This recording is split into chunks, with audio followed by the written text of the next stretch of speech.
I haven't spoken to my family in 8 years. Last week, my mother called from a number I didn't recognize. The first thing she said wasn't hello, or I miss you.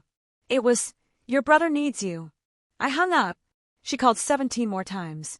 Let me take you back to May 2016. I was 22, standing in Harvard Yard wearing a crimson gown, scanning the crowd for faces I knew wouldn't be there. My parents had promised they'd come. They said they were proud. They said nothing could keep them away. But 3 days before graduation, my mom called with that familiar apologetic tone I'd heard my entire childhood. Honey, we have a situation. Tyler has his championship game that same day. It's the biggest game of the season. He's only 10. We can't miss this. I remember the exact texture of silence that followed. Not the absence of sound, but the presence of abandonment, crystallizing in real time. It's Harvard, Mom, I said quietly. I'm the first person in our family to graduate from college, let alone an Ivy League school. We know, sweetie, and we're so proud. But you'll have other accomplishments. Tyler might never have another championship game. You understand, right? You've always been so independent. That word, independent, the word they used whenever they chose Tyler over me. When they missed my high school graduation for his soccer tournament. When they skipped my college acceptance celebration for his birthday party. When they couldn't afford to help with my tuition, but bought him a $3,000 gaming setup because boys need their space. I graduated alone. My roommate's parents took pity on me and let me sit with them. I smiled for photos with strangers while my brother hit a home run 2,000 miles away. My parents posted about it on Facebook with the caption, "Our champion." They didn't mention me once. That summer, I accepted a consulting job in Boston. I stopped coming home for holidays. They noticed eventually, mostly because they needed someone to watch Tyler while they went on vacation. I said no. That's when the accusations started.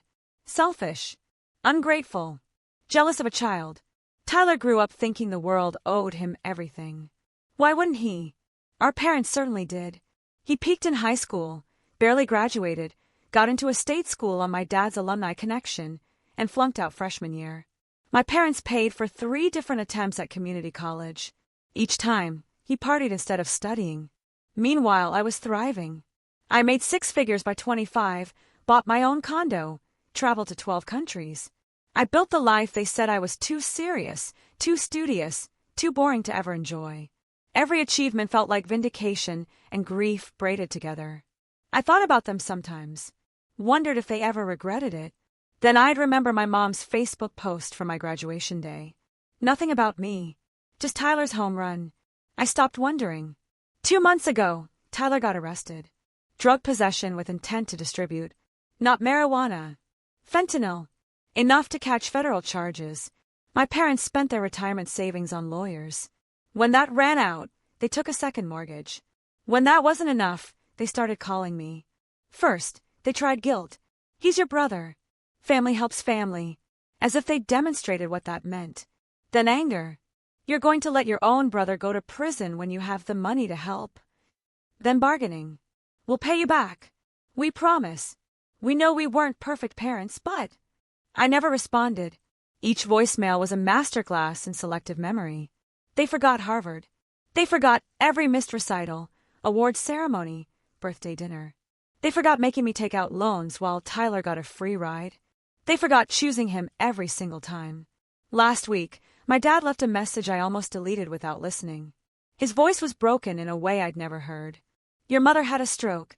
The stress from Tyler's case. She's in the hospital. She keeps asking for you. Please. I know we failed you. I know we can never make up for Harvard or anything else. But she's your mother. Please come.